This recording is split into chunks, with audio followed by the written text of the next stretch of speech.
Bonjour, ici Christina Blais. Aujourd'hui, je suis en cuisine avec une de mes très bonnes amies, Luce, c'est elle qui est en train de tourner, parce qu'aujourd'hui, on va faire ensemble un biscuit italien. C'est une recette que j'ai eue de ma sœur Diane.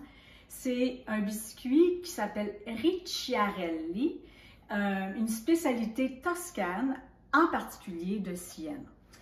La pâte, on doit la faire la veille. Alors, c'est ultra facile. J'ai décidé de ne pas vous le montrer parce que c'est un vrai jeu d'enfant.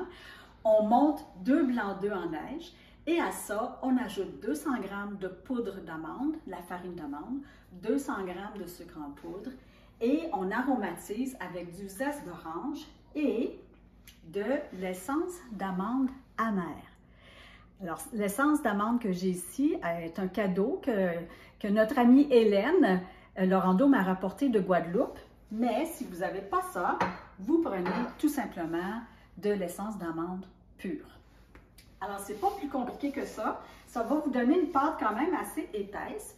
Et on doit la réfrigérer au moins 6 heures. Mais vous pouvez la laisser au frigo 1, 2, 3 jours, c'est pas grave. L'important, c'est que la pâte doit être très froide au moment où vous la façonnez. Donc, on est rendu à l'étape façonnage. Je vais saupoudrer ma surface de travail quand même assez généreusement avec du sucre en poudre. C'est pas de la farine, c'est du sucre en poudre. Et puis là, on fait un rouleau. Regardez comment la pâte se travaille quand même assez bien, mais c'est collant. Alors, on façonne en rouleau, à peu près 1 pouce de diamètre, 2,5 cm pour les personnes qui sont très métriques. Et avec un couteau, on va venir couper pas droit, mais en diagonale, parce que l'idée, c'est qu'on va faire des biscuits. Tiens, là, je vais le tourner comme ça. L'idée, c'est qu'on va faire des biscuits qui ont une forme ovale. Alors, je vais faire la démonstration. Voyez-vous, ici, on a une forme qui est vaguement ovale. On va saupoudrer la surface de travail. Puis, on va venir faire des pointes de chaque côté. Puis, on va juste aplatir pour former cette forme-là, voyez-vous? Et puis, maintenant, on va le déposer sur la plaque à cuisson. Vous voyez que j'en ai quelques-uns qui sont déjà faits.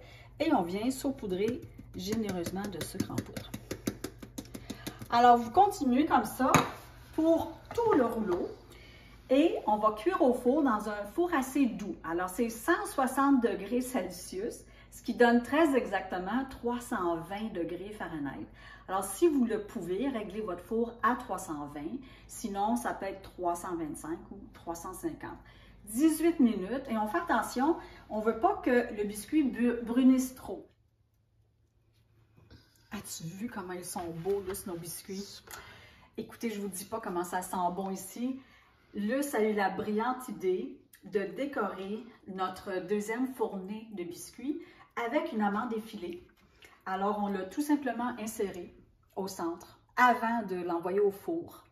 Alors, le temps de cuisson chez moi, c'était vraiment 18 minutes à 325.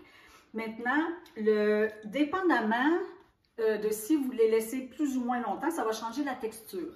Alors, si le biscuit est juste légèrement doré comme ça, la texture va être vraiment chewy en bouche. Ce n'est pas un biscuit craquant, c'est un biscuit très moelleux.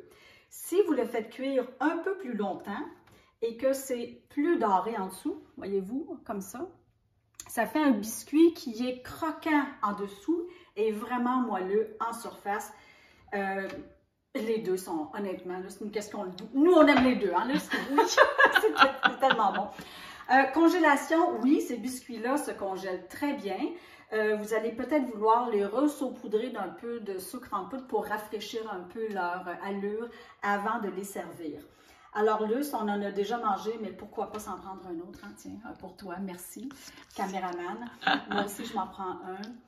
Et il ne me reste plus qu'à vous souhaiter merci beaucoup, grazie mille, de nous suivre sur Ciné Gourmand.